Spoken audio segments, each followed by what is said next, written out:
Hey, I'm Ted. Welcome to the channel. Today I want to talk about introducing kids to whitewater. Maybe a follow-up to the video we did on why whitewater is good for kids. And so this is more of a progression on how to actually get kids there. If the videos have been helpful, please consider subscribing. You'll get notification when the next videos come out. Next, we're going to do the rolling progression for kids, or what we use. Certainly used it for more than just kids, but it seemed to work pretty well. And hit the like button and we'll get the message out. All right, so let's go.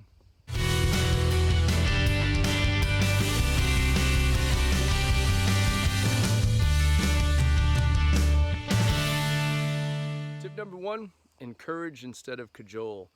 Different experiences with our children. Our son didn't even like to get his head wet when he was a baby.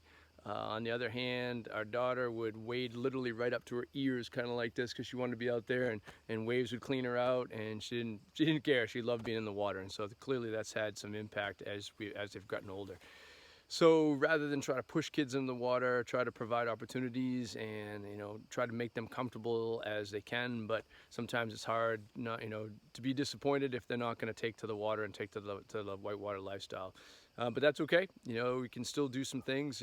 Shuttle bunnies are always needed. People around can still be helpful and still can be part of it in different ways. Tip number two, you can't be too careful with safety. Really have to be conscientious about that.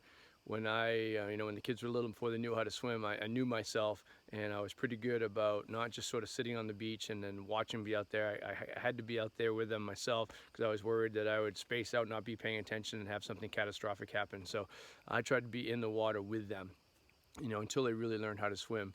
And I didn't really like to use artificial, flotation devices. Obviously we would use life jackets if we were in boats, but I was really reluctant to give them swim toys and pool toys and have them rely on that.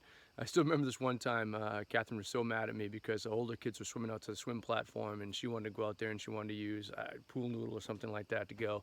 And I said, absolutely not. If you can't swim out there on your own, then you can't get out there. And she was so mad at me at the time, but she turned into a really good swimmer. Ironically, when she's 12 years old, she took an inflatable pool toy over to Hung Falls, but she already knew how to swim at that point. And I think a lot of it's because, she wanted to get out there, and so she really forced herself to be a strong swimmer. So, tip number three, find some safe current to swim in. After Catherine was, pretty comfortable in flat water, we took her to the, smaller rivers and places where, the current was present but not overly powerful and wasn't any risk of having her float away. And we just start swimming in the current, learning ferry angles, learning how to catch eddies, really kind of playing around with the way the current sort of affected your swimming in the water. As she got better and better, we would take her to stronger currents and currents with waves, and she would swim around in the eddy and then get out in the current into the wave train and then try to make it back to the eddy. Obviously we checked downstream to make sure there weren't any hazards down below for her to get into. And at this point we had her in life jackets as well because, it's swimming whitewater.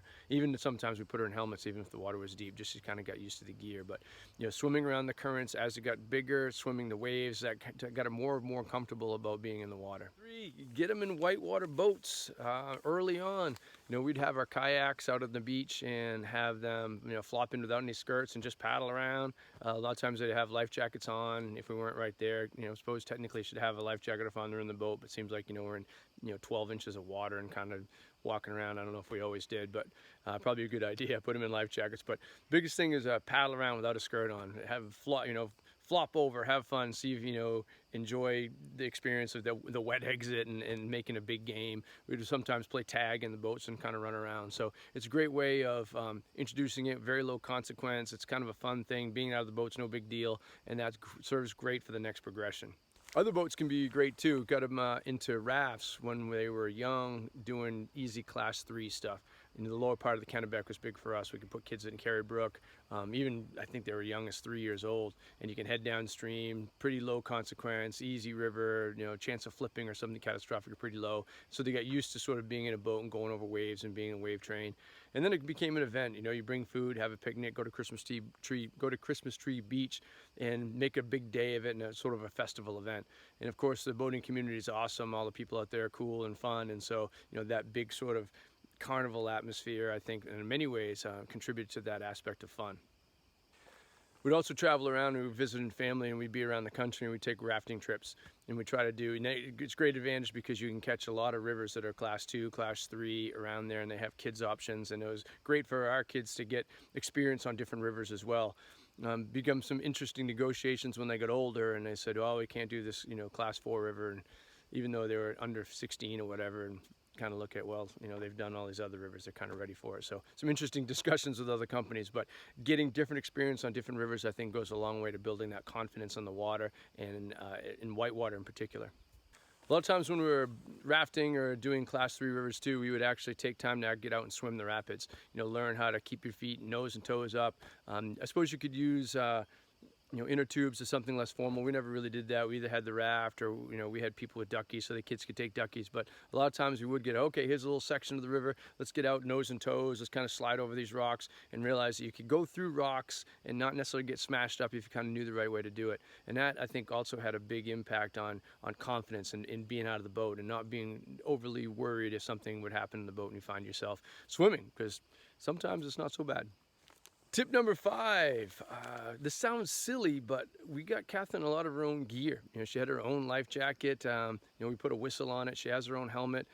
Just a couple of years ago, we ended up getting her a knife when she started kayaking, and it sounds like, again, sounds a little like bribery, but I'm not sure if that's what it was. It's like, you're going to be a whitewater boater. You're going to keep track of your own stuff and have it for a purpose. And so, we're swimming whitewater, kayaking, obviously needed the helmet. I'm not sure how necessary the knife is, but it looked cool, I think, and that was a big piece. And then, having the whistle actually is a great safety thing. So having their own gear gets them excited about, being a real whitewater paddler, kind of like the guides and the modeling. And at the same time, it gives them experience of taking care of the things that they have, and keeping track of it and knowing where it is. Okay, there's our 5 tips for getting kids introduced to whitewater. Hope you found them really helpful.